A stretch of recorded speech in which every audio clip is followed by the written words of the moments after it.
하나님의 은혜 안에서 영육간에 강건하시고 하나님의 부름을 받게 되는 날, 이 땅에서 눈 감고 하늘나라에서 눈 뜨게 되시기를 축원합니다.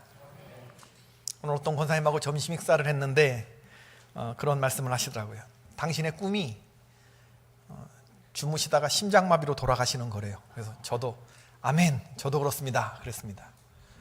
여러분, 잠자듯이 하나님 나라에 간다는 거, 그 얼마나 복된 죽음입니까? 오늘 여기서 잠자고 무지개 다리를 건너 눈 떴을 때 하나님 나라가 되는 것, 고통 없이 그렇게 살다가 어차피 죽는 거는 심장 마비가 돼서 죽는 건데, 그렇죠? 건강하게 사는 거. 한국인들이 많이 죽는 사망 원인 1위가 암, 뇌혈관 질환, 그리고 심혈관 질환 이런 거라는데, 동맥경화 협심증, 심근경색, 뇌졸중 이런 것들이 다 혈관성 질환이고 삶의 질을 현저하게 떨어뜨리는 바로 그런 거죠. 제 육신도 이런 거 걸리기에 딱 좋은 그런 체질인데, 하여튼 나이가 50이 넘어가면서 사람들이 건강에 대한 염려들을 많이 하지 않습니까? 저도 이제 50이 넘어가면서 친구들 만나면 머리 빠지는 얘기합니다, 벌써. 그리고 건강 얘기들을 해요.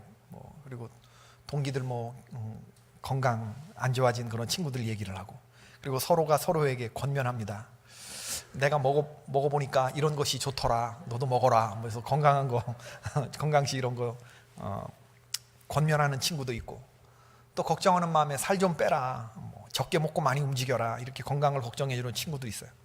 우리는 이런 말들을 다 고마운 말들로 듣습니다. 나를 걱정해 주는 그런 말이기 때문에 그렇죠. 건강은 육체의 건강만 있는 것이 아닙니다. 영혼의 건강도 육체 못지않게 중요합니다.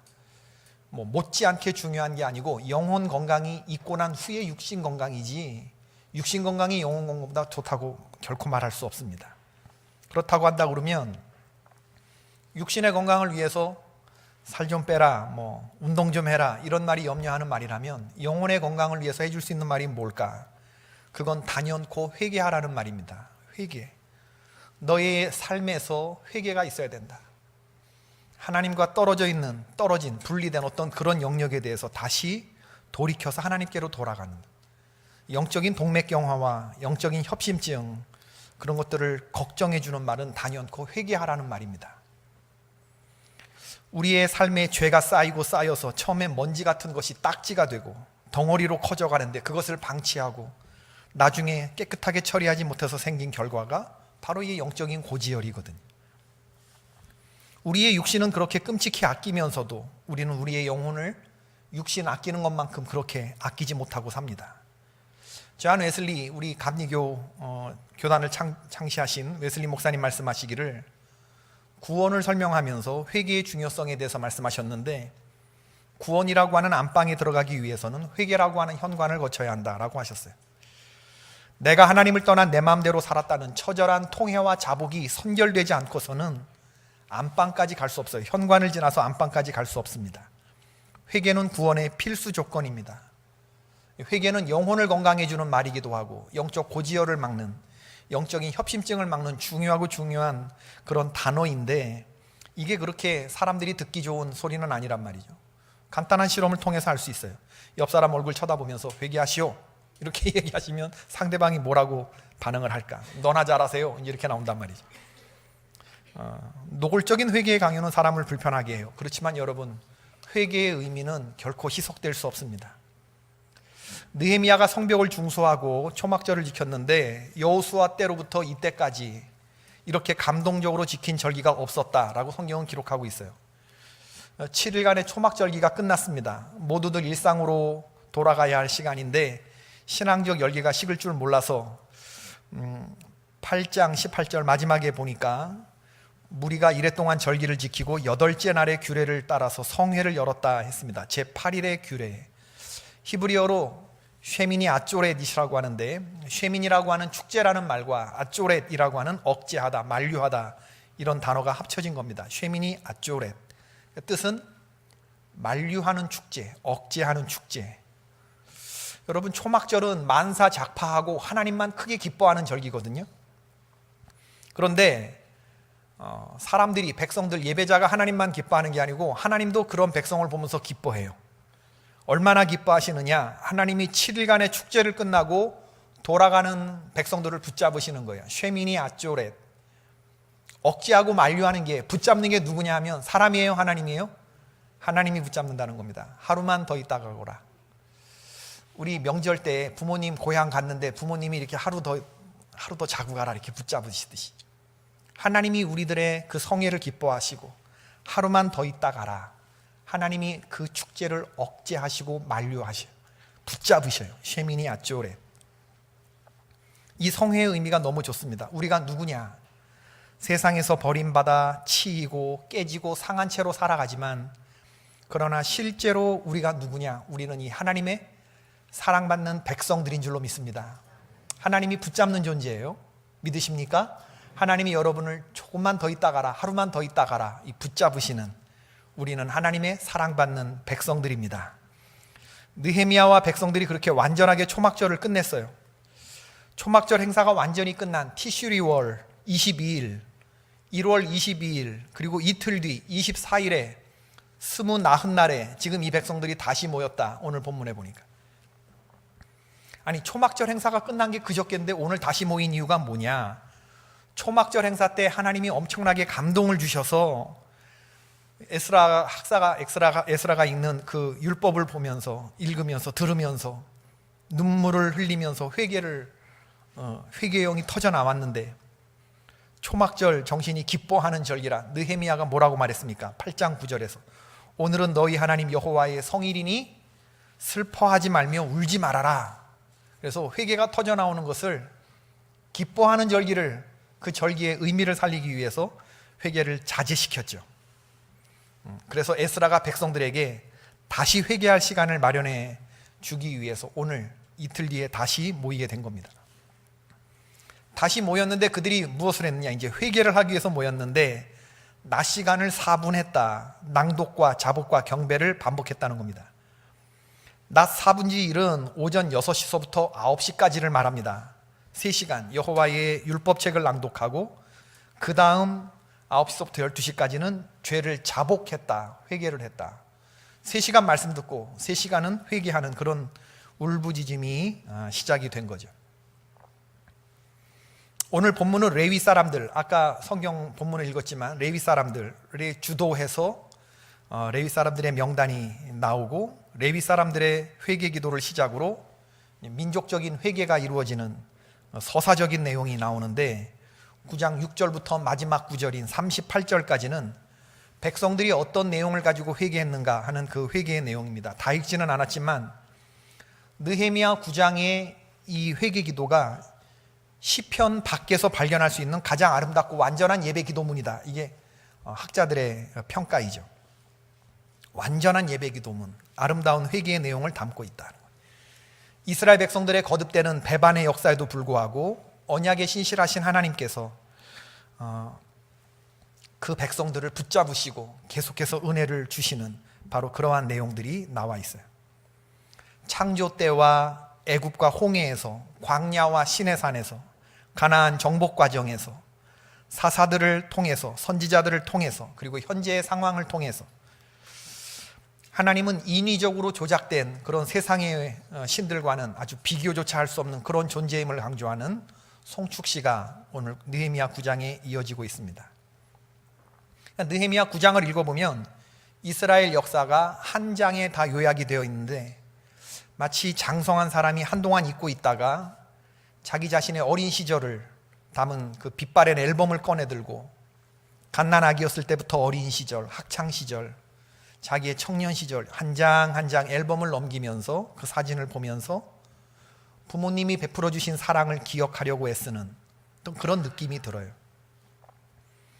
하나님이 이 백성을 참 사랑하여 주시고, 창조 때부터 우리 백성을 선택해 주시고 출애굽하게 하시고, 그리고 가나안 땅, 젖과 꿀이 흐르는 땅으로 인도해 주셨는데, 우리 민족이 그런 하나님을 몰라보고 우상 숭배하고 죄악을 저지른 대가로 강대국의 포로로 끌려가서 포로 생활한 것을 지나서 오늘 포로에서 돌아온 자신들의 삶까지 이어지는 그런 역사를 더듬고 있습니다. 이런 그 서사적인 회개는 느헤미야 9장뿐만 아니라 다니엘서에도 등장하고, 에스라서에도 등장하고, 사무엘에도 등장하고, 대표적인 곳이 다니엘 9장 19절, 9장 3절부터 19절까지죠. 그래서 9장 19절 우리들이 잘 아는 주여 들으소서 주여 용서하소서 주여 들으시고 행하소서 지체치 마옵소서 나의 하나님이여 주 자신을 위하여 하시옵소서 이는 주의 성과 주의 백성이 주의 이름으로 일컫는 바 됨이니이다. 주여 들으소서 주여 용서하소서. 다니엘의 회개기도. 이스라엘 역사를 쭉 망라하면서 마지막에 결론으로 하는 그런 기도문이고, 그런가 하면 에스라가 포로 귀환자들과 더불어서 저녁 제사를 드리기 위해서 준비하고 있다가 백성들의 방백과 심지어 제사장과 레위지파 사람들이 이방 사람의 여인을 취하였다고 하는 이런 이야기들을 듣고 속옷과 겉옷을 찢고 하나님께 기도하는 내용, 에스라 9장 5절부터 15절까지 그때도 다시 한번 이 서사적인 회개의 기도가 소개되고 있죠. 그런가 하면 사무엘상 7장 5절에서 사무엘 선지자가 이스라엘 백성들을 미스바로 모이게 한 후에 거기서 회개의 성회를 열죠. 이스라엘 백성들이 회개의 성회를 연다는 얘기를 듣고 블레셋 족속이 두려워 떠는데, 이 성회 이후에 이스라엘과 블레셋과의 전투에서 이스라엘이 대승을 거둡니다. 그때 에베네셀의 승리를 거둘 때 있었던 회개기도, 그게 사무엘상 7장 5절부터 나오는 또 민족적 회개기도죠. 무슨 얘기냐면 민족의 잘못을 회개하는 순간마다 영적인 부흥이 일어났다는 거예요. 부흥과 회복이 언제 일어나느냐? 우리가 우리의 잘못뿐만 아니라 조상의 잘못을 회개하는 그 회개기도의 자리에서부터 회복이 시작이 되고 부흥이 일어난다. 이 회개가 없이 그냥 부흥이 이루어지는 경우는 단 한 번도 없어요. 여러분 가정이 회복되기를 원하십니까? 여러분의 공동체가 부흥이 있기를 원하세요? 그 시작이 회개가 되어야 된다는 거죠. 회개가 이렇게 너무나 중요한 거예요. 회개하지도 않았는데 은혜가 흐르고 평강이 있다고 한다 그러면 그건 잘 살펴봐야 돼요. 그건 거짓 은혜고 거짓 평강입니다. 100% 그렇죠. 느헤미야와 그의 백성들이 성벽을 재건하고 예루살렘 본성에 거주한 모든 백성들이 이제 회개의 불이 붙었는데 부흥의 서막을 알리는 그 신호탄, 그게 바로 회개였다고 하는 거죠. 오늘 이 느헤미야 9장을 통해서 우리들이 몇 가지 배울 점이 있는데, 그게 뭐냐 하면 본문 1절과 2절에 이스라엘 자손이 다 모여 금식하며 굵은 배를 입고 티끌을 무릅쓰고 이방 사람과 절교하고서서 자기의 죄와 열조의 허물을 자복했다. 우리가 하는 말 가운데 잘 되면 내 탓, 안 되면 누구 탓입니까? 조상 탓이에요. 조상 탓. 이스라엘 자손들에게도 이런 생각이 있었는데 에스겔 18장 1절에 아버지가 신포도를 먹었어요. 누구의 이가 시려요? 아버지, 예? 에스겔 18장 1절, 아버지가 신포도를 드셨어요. 그럼 누구 이가 쉬어야 돼요? 아버지가 드셨으면 아버지 이가 시려야 되는데 누구 이가 시려요? 아들이 쉬어요. 안 되면 내 이가 쉬면 이거 누구 잘못이야? 아버지 잘못.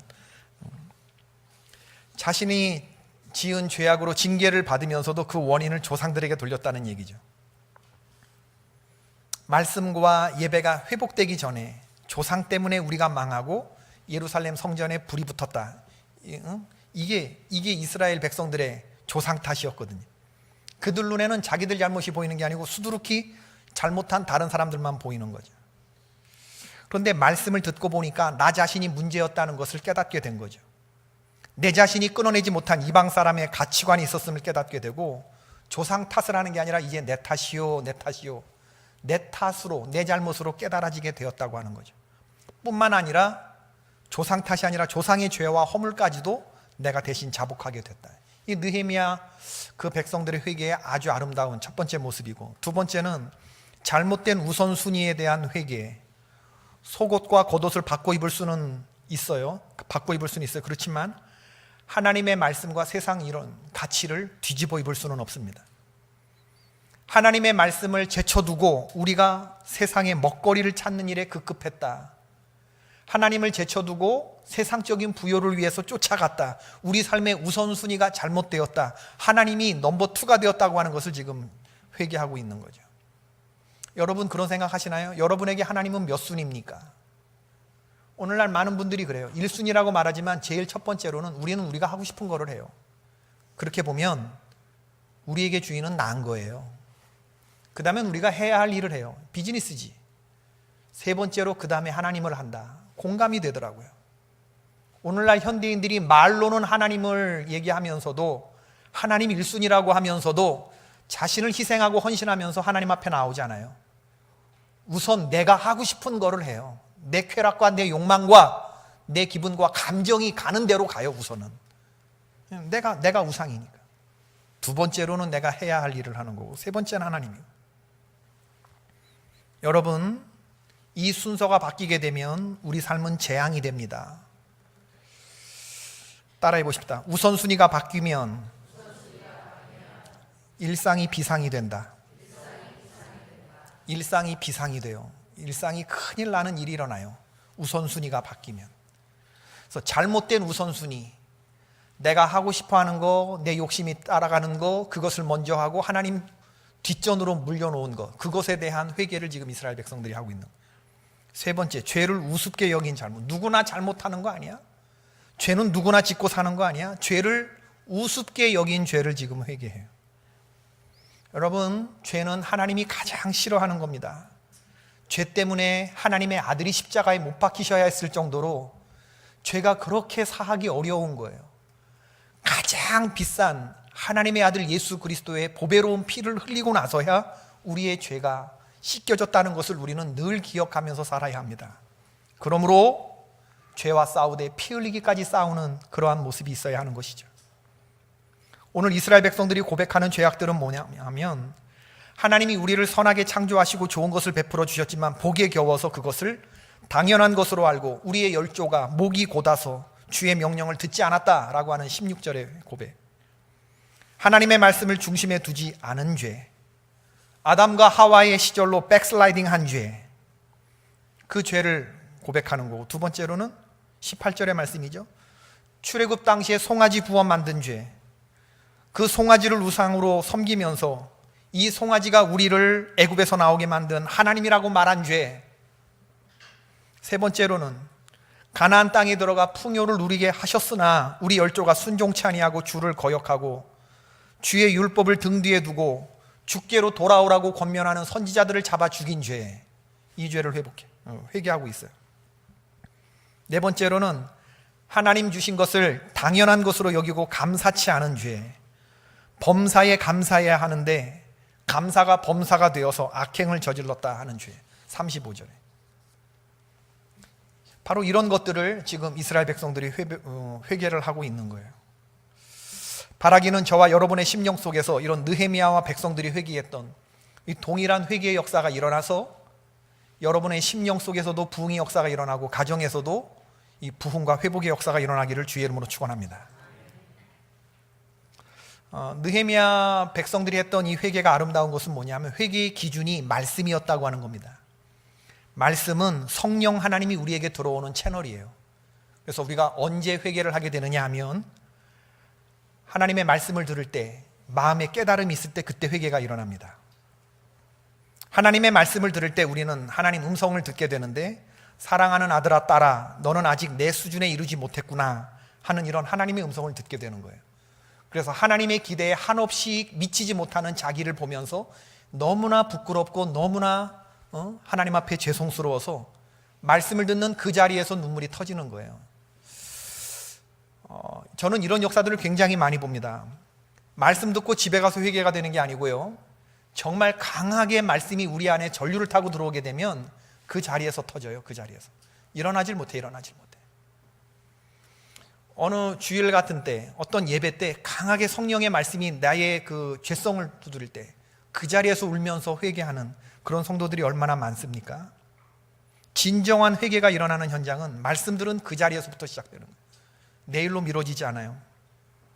저희 아버님이 말씀 듣고 고등학교 2학년 때 기도가 시작되었는데 눈 뜨고 보니까 3일 지나 있더라 하는 얘기, 제가 몇 번을 말씀드리지만 회개의 역사부터 그렇게 슬프되 눈물로 시작되는 것입니다. 오 하나님, 하나님 수준에 이르지 못한 내가 어쩌면 좋지요? 하나님, 이렇게 새빨간 덩어리가 된 나를 어쩌면 좋지요? 하면서 죄에 대한 통렬한 자각이 시작되는 거예요. 이 성령의 역사입니다, 여러분. 지금 3시간 동안 하나님의 말씀을 듣고 난 후에 그 다음에 3시간 동안 말씀에 비추어서 내가 얼마나 환자, 영적인 고지혈, 협심증에 걸려있는 사람이라고 하는 게 이게 진단이 되니까 그 다음에 터져 나오는 거예요. 아름다운 게 뭐냐면 회개의 기준이 말씀이었다는 겁니다. 우리의 도덕성에 있지 않아요. 아, 내가 그동안 너무 막 살았지, 이제 조금 하나님 앞에 뉘우쳐볼까, 이게 아니라고요. 하나님의 말씀 듣는 순간에 통렬한 자각이 근본적인 겁니다.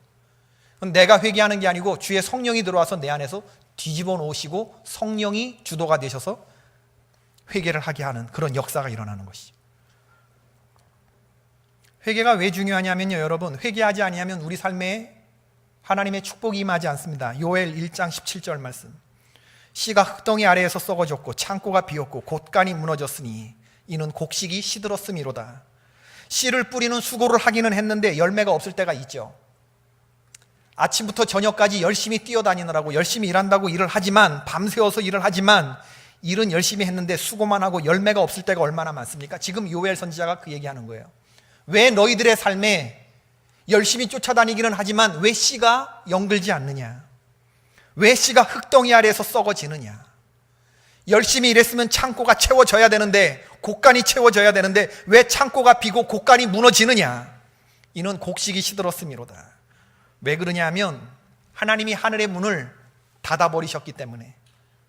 씨를 뿌렸으면 하늘에서 비가 내려서 이게 싹이 나고 열매가 맺어져야 되는데 하나님이 하늘에 창을 닫으시니까 물이 안 내려오니까 아무리 수고하고 씨를 뿌려도 여물지 않고 썩게 되는 거예요. 그러니 어떻게 됩니까? 그 다음 구절. 가축이 울부짖고 소떼가 소란하니 이는 꼴이 없음이라. 양떼도 피곤하도다. 20절 말씀. 들짐승도 주를 향하여 헐떡거리오니 시내가 다 말랐고 들의 풀이 불에 탔음이로다. 농사를 망친 농부들만 애곡하는 게 아닙니다. 농부뿐만이 아닙니다. 가축들과 짐승들까지도 울부짖으면서 고통당한다는 거예요. 그럼 이런 재앙과 고통의 순간이 어떻게 해결될 수 있는가? 이런 헐떡거림과 이런 부르짖음과 이런 결핍이 어떻게 해결되죠? 여호와의 말씀에 다 같이 읽읍시다. 시작. 여호와의 말씀에 너희는 이제라도 금식하고 울며 애통하고 마음을 다하여 내게로 돌아오라. 주님의 말씀이 주님의 말씀. 그러니까 이런 것들을 타개하기 위해서 어디서부터 시작돼야 되느냐? 이제라도 금식하고 울며 애통하며 하나님께 돌아오라는 건데, 돌아오라는 건 바로 회개하라 그 얘기입니다. 하나님을 알지만 하나님을 기대하지 않는 거, 하나님의 말씀에 순종하지 않고 내 맘대로 살았던 거, 이게 가장 근본적인 죄거든요. 하나님을 알지만 하나님을 우리의 주인으로 섬기지 않은 거, 예수 그리스도가 나의 주, 나의 왕이 되지 못한 거, 여전히 내가 주인 노릇하고 있는 거, 그거를 깨닫고 금식하며 울고 애통하며 내게로 돌아오라는 거예요. 옷을 찢지 말라는 겁니다. 마음을 찢으라는 겁니다. 너희 하나님 여호와께로 돌아오라. 그는 은혜로우시며 자비로우시며 노하기를 더디하시며 인애가 크시사 뜻을 돌이켜 재앙을 내리지 아니하시나니 주께서 혹시 마음과 뜻을 돌이키시고 그 뒤에 복을 내리사 너희 하나님 여호와께 소제와 전제를 드리게 하지 아니하실는지 누가 알겠느냐? 하나님이 우리에게 돌아오라고 말씀하시는 거예요. 옷을 찢는 것은 회, 마음을 찢는 것은 개입니다. 사람들이 옷만 찢지 마음을 찢으려고 하지 않아요.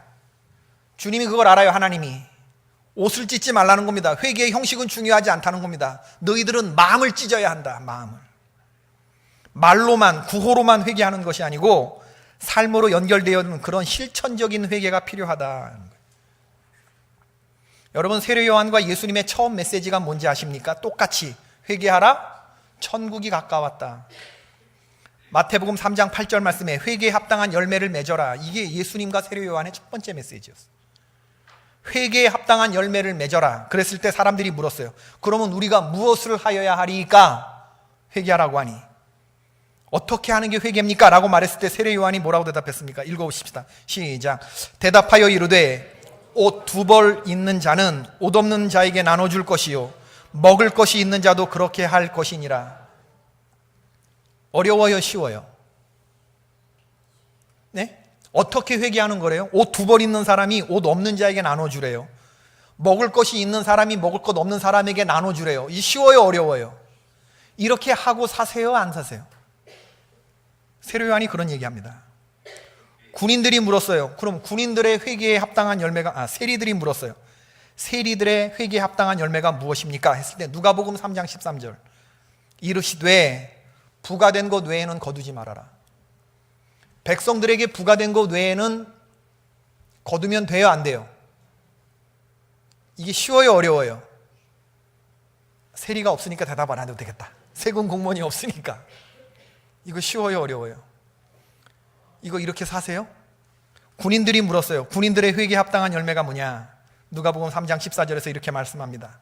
이르되 사람에게서 강탈하지 말며 거짓으로 고발하지 말고 받는 급료를 족한 줄로 알아 하니라. 여러분, 이렇게 사는 거 쉬워요, 어려워요?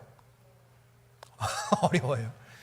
여러분, 받는 급료 족하셔요? 우리는 그렇게 안 살지. 해마다 연말 되고 임금 투쟁, 그러면 이제 우리 한번 또 이제 뻘건 거 두르고 인상 협상 나가고 말이죠. 단결 투쟁 이러잖아.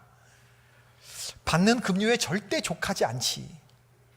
족하다고 말하는 순간 저 사업자 사람들은 우리를 노예로 생각할 것이기 때문에 우리는 좋게도 족하다고 말하지 않는 그런 삶을 살고 있어요.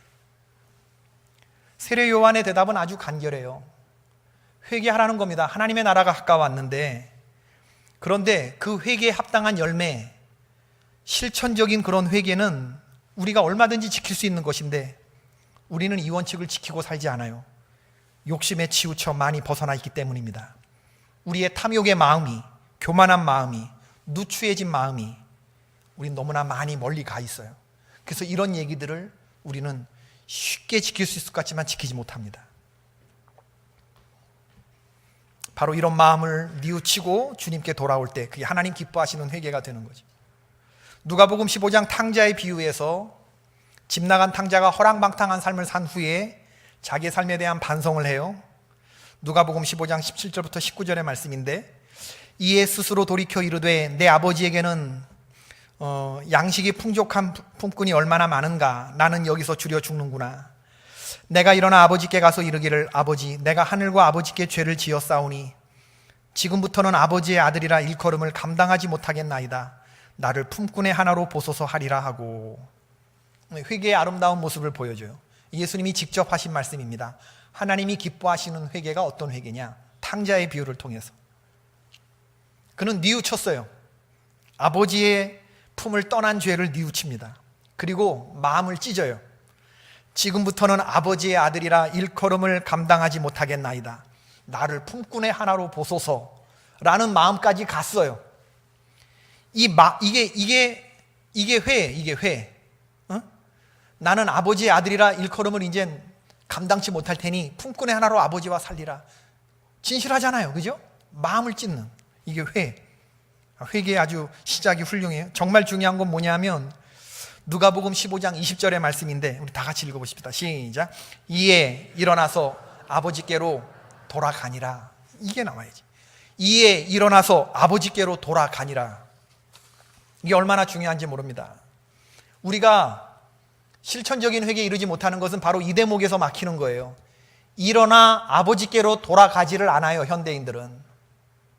여러분 같으면 돌아가겠어요? 여러분이 만약에 탕자라면 가겠어요? 저 같으면 안 가. 제가 옛날 사람 같았습니다. 예전에 하나님 알지 못한 사람. 자존심이 있잖아요, 자존심이. 성공하기 전까지는 아버지 품을 나왔는데 내가 여기서 굶어 죽는 한이 있어도 아버지한테 난 안 가리라. 현대인들은 그런 생각을 한다고요. 뉘우침은 있어요. 내가 잘못된 걸 알아요. 그러나 잘못됐다는 말을 하지 않아요. 이에 일어나지 않아요. 돌이켜 아버지께로 돌아가지 않아요, 오늘날 사람들은. 그런데 이 탕자는 정말 아름다운 것을 한 게 뭐냐면 집에 돌아갔어요. 가는 길이 한 걸음 한 걸음이 얼마나 죽기보다 싫었을까. 아버지가 제일 좋은 옷을 입어다가 입히고 내어다가 입히고 손에 가락지 끼우고 발에 신을 신기고 살찐 송아지를 끌어다가 잡아서 동네 사람들 다 불렀어요. 행복하세요? 여러분이 돌아온 탕자라고 생각해 보세요. 행복할 것 같으세요? 앉아서 히히덕거리면서 좋은 옷 때문에 막 좋다 그러겠어요? 아니면 이게 바늘방석이겠어요? 이게 가시방석이고 이게 바늘방석이지. 아니, 아버지가 왜 이러실까 정말. 얼마나 둘째 아들이 불편했을까. 동네 사람들이 와가지고 얼마나 빈정댔을까를 생각해 보세요. 아니, 이 집 둘째가 왔어? 뭘 잘했다고 잔치야? 뭐 고시 패스해서 금이 환영한 거야? 동네 사람들이 잘 돌아왔다고 둘째 아들을 칭찬했을까? 아니죠. 너 또 아버지한테 모진 소리 할게요? 너가 아버지가 너 땜시 수명이 10년은 줄었을 거다 이놈아 하면서 뒤통수를 툭툭 쳤을 거예요. 동네 어른들이, 아버지 친구분들이. 그러지 않아요? 이놈아 좀 제대로 살지. 네가 나가가지고 나는 네가 나갈 때부터 알아봤어 하면서 뒤통수 툭툭 치면서 이제 너 그 형을 좀 보고 살아라. 네 형의 반만 닮아라. 그러면서 뒤통수 툭툭 치면 얘 또 기어나갈게요 또 기어나갈게요 이러면서 음식 먹으러 왔던 동네 사람들이 둘째 아들을 툭툭 치면서 이런 얘기 여러분 짐작되잖아요. 짐작되잖아. 이런 거 싫어서 못 가는 거예요. 우리의 교만한 자아가 이에 일어나 돌이켜 하나님께 나아가지 못하는 이 에덴 동산에 있었던 그 지극한 교만이 우리 마음속에 또아리를 틀고 있는 한 하나님의 말씀 앞에 나아가지 못하는 것이죠.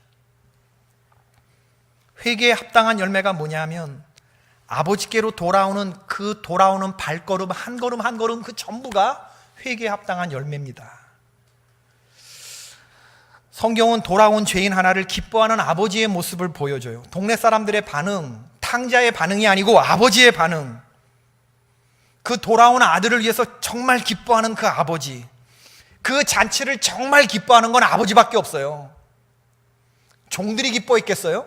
큰아들이 기뻐했어요? 둘째 아들이 기뻐했겠어요? 아버지가 기뻐했어요? 아버지만 기뻐했어요? 여러분, 우리는 그 아버지의 기쁨을 돌아올 수 있어요. 아버지가 그 둘째 아들을 볼 때는 어떤 눈으로 봤냐면 네 동생이 죽었다가 살아났다. 난 얘가 죽었는 줄 알았는데 살아났다. 이게 얼마나 기쁘냐. 회개하고 돌아오는 한 사람을 바라봐 주실 때 하나님이 그런 우리들을 어떤 눈으로 보느냐. 죽었다가 살아오는 아들로 보여주십니다. 할렐루야. 그렇기 때문에 우리가 주님께 돌아갈 수 있는 거예요. 그 아버지의 마음이 성령이 들어오셔서 조명해 주심으로 머리가 이해되는 게 아니고 이게 우리의 마음을 빵 칠 때 그럴 때 통곡이 일어나는 겁니다. 하나님이 나를 위해서 도대체 누구를 보내셨는가 이 땅에. 하나님이 죽었던 나를 다시 살리기 위해서 십자가에서 누가 죽었는가, 그분이 나와 어떤 관계가 있느냐가 이게 만나졌을 때, 이게 깨달아졌을 때 그냥 맹숭맹숭하다면요, 제가 얘기하잖아요. 복음을 제대로 이해 못했거나 두 번째는 어떤 경우다? 사람이 아닌 경우다. 그 십자가의 복음을 깨닫고도 눈물을, 통곡이 흘려나지 않았으면 사람이 아닌 거다. 오늘 느헤미야와 그의 백성들의 모습을 보면 1절이 옷을 찢는 모습이고 2절이 마음을 찢는 모습이죠. 금식하면서 이스라엘 자손이 다 모였다. 굵은 베옷을 입었다. 티끌을 무릅썼다. 이게 옷을 찢는 거죠. 마음을 찢는 게 2절이에요. 모든 이방 사람들과 절교하고 서서 자기의 죄와 조상들의 허물을 자복했다. 백성들만 그렇게 한 거 아니에요. 이방 사람들과 절교했다. 절교가 뭐예요? 관계를 끊었다, 그 얘기입니다. 관계를 끊었다. 회개에 합당한 열매를 맺고 그리고 섰다 이거예요.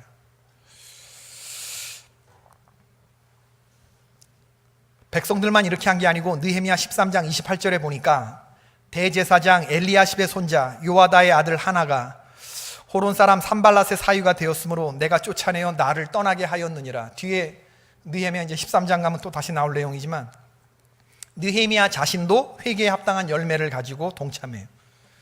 백성들이 이렇게 이방 사람들과 절교하는데 여기에 느헤미야도 동참합니다. 대제사장 엘리야십의 손자 요아다의 아들 하나가 엘리야십의 손자 하나가 이게 뭐냐면 엘리야십에게 손자 이름이 하나가 아니고 손자들 중에 한 놈, 그런 뜻입니다. 대제사장 엘리야십의 손자 중에 한 놈이 누구의 사위가 되었어요? 호론 사람 산발랏의 사위가 되었어요. 이게 산발랏, 그 다음에 뭐 겟셈, 그죠? 네, 도비야, 뭐 이런 것들이 성벽을 중수했을 때 아주 죽이려고 했던 느헤미야의 반대편에 섰던 사람인데 어떻게 대제사장 엘리야십의 손자가 산발랏의 사위가 될 수 있을까? 이게 정말 엄청난 거죠. 그래서 느헤미야가 그를 내쫓았다는 겁니다. 느헤미야는 지금 포지션이 뭐예요? 유다의 총독이란 말이에요. 이스라엘은 그 하나가 거대한 종교 집단이에요. 하나님을 믿는. 1년 12달이 완전히 뭐 제사로 이어지는 그런 민족들이고, 그런 사람들에게 이 하이프리스트라고 하는 거, 대제사장이라고 하는 건요, 이거 엄청난 포지션을 가진 사람인데 그 사람의 손자를 내쫓았다는 거는 척을 지겠다, 그 얘기 아니에요. 척을 지겠다.